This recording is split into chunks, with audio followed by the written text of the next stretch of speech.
My hankering for hot dogs and ice cream brings me to a Toledo favorite, Netty's. In 1978, restaurant owners Al and Marcy Netterfield left their retired lives in Florida to return to Toledo and start Netty's. Al had been in the restaurant business since the 50s. First was Scottish Fish and Chips, and then Netterfield's Fish and Chips.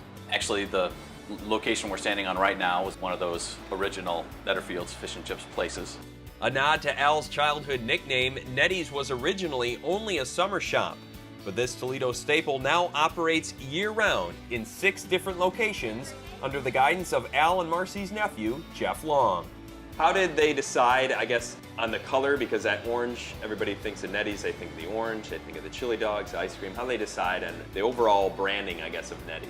One of Al's children was an art major, and they knew that certain colors produce certain impulses in people. And so you'll see a lot of places like Netty's have orange or a red or something, some sort of combination of the orange and white and the red and white, which brings people, which makes them hungry somehow or another, psychologically. I don't a little understand science behind it. There was a little science behind that, yes. The South Fearing location was the original spot for Netty's. Although the building got an upgrade a decade ago, the familiar style remains intact. Why this design? Basically, the weather is generally nice, and people will come and get ice cream when it's nice. So we didn't need to have an indoor seating area or anything like that. So we just wanted a place for people, a number of picnic tables to come up and eat their ice cream and enjoy it. Really embedded in this community, what does Netty's mean to Toledo and vice versa, what Toledo means to Netty's? Netty's is one of those things, if it's part of your hometown or part of your experience, it is certainly a reminder of home. It's feel-good food. You know, people generally have good experiences whether they were playing with a baseball team and they came up after a big win, you know, or whatever the case is. You know, people just like to come back and like the feeling, I think, of what Netty's can give them. Tell me a little bit about the food.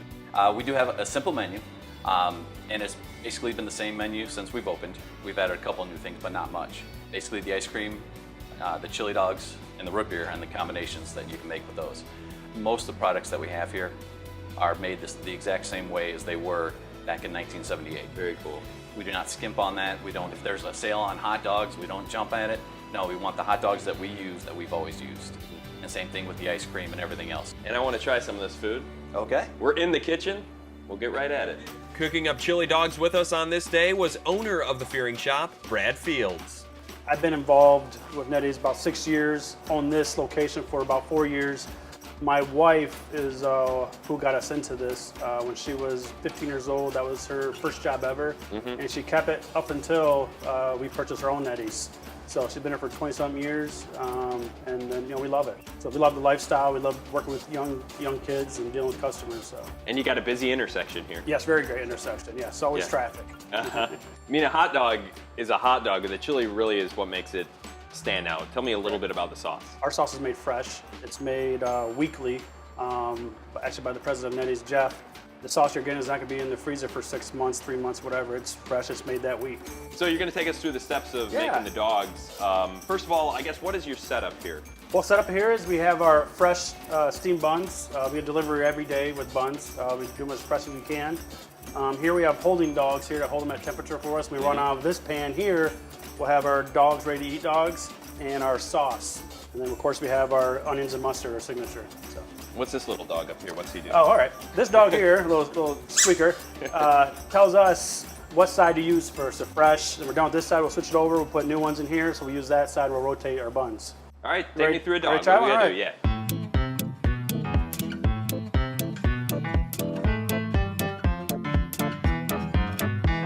There you go. Very good. Look how quick. I mean, you can't beat that.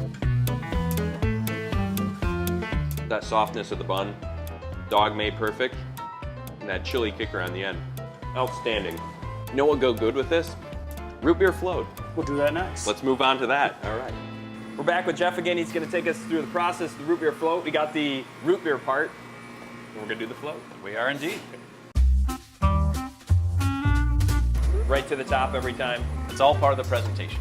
Absolutely. Yes, and we certainly want people to get their money's worth. You almost don't even want to drink it or eat it, but look at that. The root beer float is just the tip of the ice cream iceberg. To complete the Netty's trifecta, I had to test out a vanilla swirl. You guys know what you're doing here. Thank you very much. Appreciate that. I'm gonna go set up outside and really enjoy this the way Netty's is supposed to be enjoyed. The triad of greatness from Netty's right here. Root beer float, cone, and a famous chili dog. Nothing else to say. Stop by Netty's. So many great locations, so many great people, so much delicious food.